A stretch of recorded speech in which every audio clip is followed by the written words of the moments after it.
Hey guys, Zennosh here, and today in Exos Heroes, it's time to receive our free Fate Core Raquel, the Rudolph Raquel. Alright, let's get him right off the bat. The Liffy is gonna get him for us as the 7th day login reward. Alright. This is the time that we should be getting the Raquel, man. I'm so excited to get him because, like, this is the first time that I will be getting the Raquel in both of my accounts, and that is really good, guys. All right, and you might be asking, is Raquel really that good? As a beginner for you guys, I would say, hey, he is really awesome, guys. Okay. If you are a beginner, he's definitely going to be a really great help, especially if you have a Fate Core Geon. And I'm going to be discussing that a little bit later, like why. And this is the one, guys, that I've been waiting for so long time, since the start of this game, Raquel. And a Fate Core Raquel in the on top of that one. So that is really great, isn't it? So it's time to receive our Raquel and to discuss, like, why is he so amazing? All right, let's get him. So this is the Rudolph Raquel. And his Fate Core actually comes up with him as well. Alright, so that is it. Anyways, let's start talking about his skills right away. First of all, guys, let's start talking about his passive skill. Counters upon taking damage. That's going to be quite helpful in order to provide some additional DPS against opponents and to gain some extra mana as well. Flow of mana, it says. Overtime effect, back row allows permanently gain 1 mana, and that can be really helpful, especially in the Zennosh battles where your offensive type units like Chaos and the attack type units are forced to be placed in the back row, and to provide that +1 permanent mana to the back row allies is really great, especially in the Zennosh battles, in order to spam out those amazing skills right away. It can be a really great help indeed, because in this game, guys, you require mana in order to spam the skills, right? Next is going to be the Dishearten. Afflict the enemies with lower attack than self. That means he needs to have higher attack, and when he has higher attack compared to the opponent, what's going to happen is that he is going to inflict them with the Dishearten mark and decreases their dodge by 50 points. That is huge. And defense by 20%. Guys, it's not really a lovable scene, or let's say a very interesting scene, when you are seeing your attack being dodged by the opponents out there in the Zennosh battle. That's pretty much really a sad case scenario. Why? Because when an opponent does your attack, they will take 0 damage, no damage at all. It's a like total mitigation of damage, and that is really not good, guys. And if you can somehow reduce the dodge by 50 points, that's a lot, guys. And defense by 20%, that is also really good, guys, meaning like it will really allow you to spam some amazing extra DPS on the opponents, and that means like there's a really good chance that you might kill the opponents. And now that's where the things actually starts to get interesting. Why? Let's start talking about this. First active skill deals 315% damage to one enemy, and it requires 3 mana. Even though it's like a little bit high cost on mana, with his signature force unlocked, man, this can actually deal some insane damage out there, guys. And guess what, guys? If he somehow manages to kill the opponent, he will get his turn reset, meaning like he will get his another turn instantly. Alright, so that is really great, isn't it? And the next thing is gonna be his second active skill, and this is the one that makes him so freaking damn amazing. All right, let's look into it. Requires mana, 5 mana. That means like with signature force, this has a tremendous potential of dealing some of the highest possible damage out there. It's a burst effect. That means like it can consume even more mana in order to improve its damage, and more the mana is being consumed, the more the signature force damage will also be like dealt on the opponents. Alright, so there we go, guys. It's a single target attack, deals 525% damage to one enemy. That's a lot of damage right over there, guys. And guess what, guys? He actually provides one of the best DPS boosts to all the allies out there. Increases attack hit of all allies by 50%. That is huge. And the attack speed by 20 points. That is also freaking huge for freaking 10 turns if the target dies. My god. If you somehow can actually pair him up with Fate Core Geon, just think about it. How much you are going to bully your opponents in terms of attack speed. as well as the attack bonus, because Fate Core Genii can decrease the attack of the opponents by 40%, and that is massive, guys. That is massive. It really does cripple the opponents, and being able to improve the attack stats of your allies by 50% on top of that one, man, you are getting upper hand real nice. All right, so there we go, guys. With Fate Core Genii and this Fate Core Raquel combination, you are definitely gonna be making opponents very, very slow compared to you guys. All right, there's gonna be a huge speed gap right over there. So that is what is really happening about Fate Core Raquel.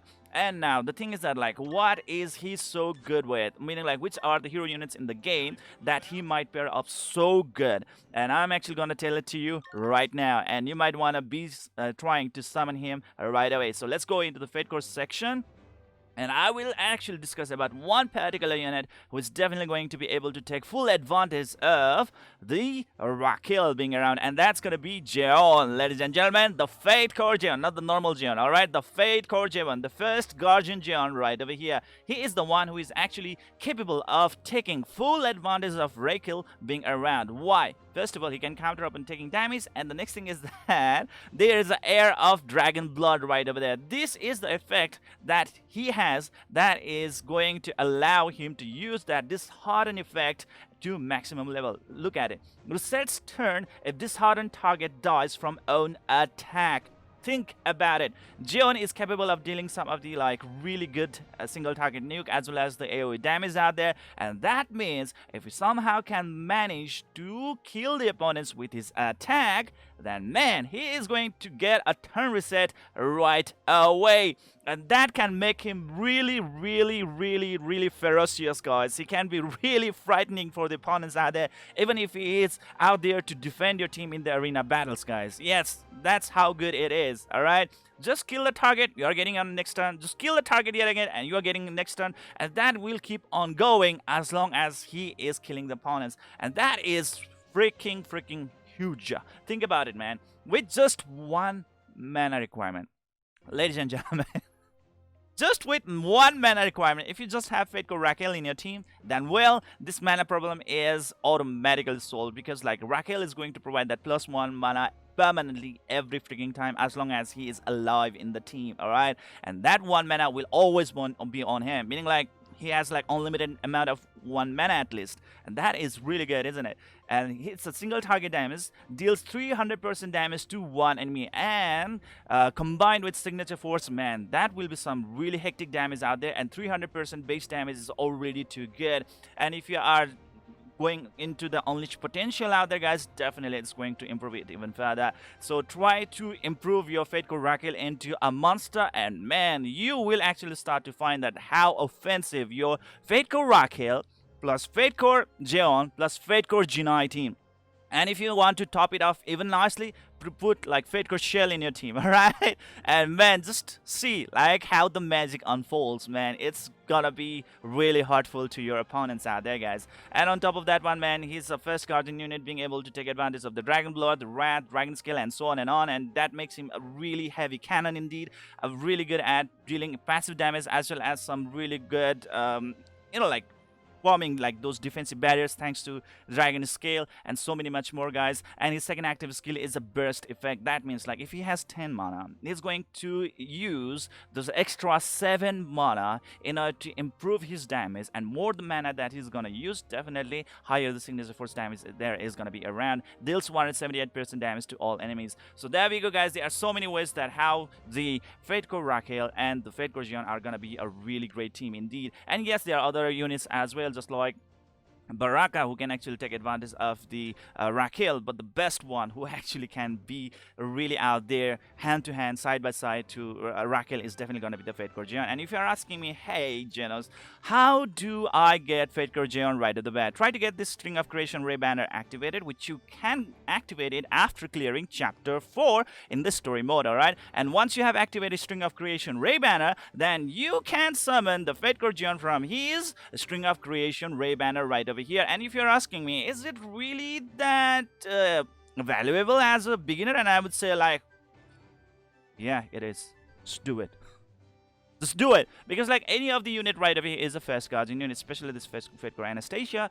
The thing is that like these first guardian units are so good at soloing the story contents. Yes, until chapter 10 you really don't have to worry about anything. Just build them up, just one single unit, and you can just solo the contents till chapter 10 right at the bat. And that's going to be a really great advantage for the beginners out there, guys, because there are so many contents that are locked behind the story progression. So if you do not progress through the story contents, definitely there will be so many contents that will not be accessible to you guys. And thanks to the first guardian units, it's gonna be so freaking easy in order to complete the things out there, guys. And obviously in the lower tier of the PvP or Javan standard contents, they can even solo out there, guys. All right, for in the higher tier PvP contents, they can be easily countered, but in the lower tier, I think you can still dominate the opponents out there. All right, so there you go, guys. There's so many things out there, and Fate Grand Anesthesia is a really great healer, and she can really provide a great sustenance to the team. So even if you manage to get the Fate Grand Anesthesia, she's a really great unit. Fate Corbelis, he's gonna be a really great help, especially in the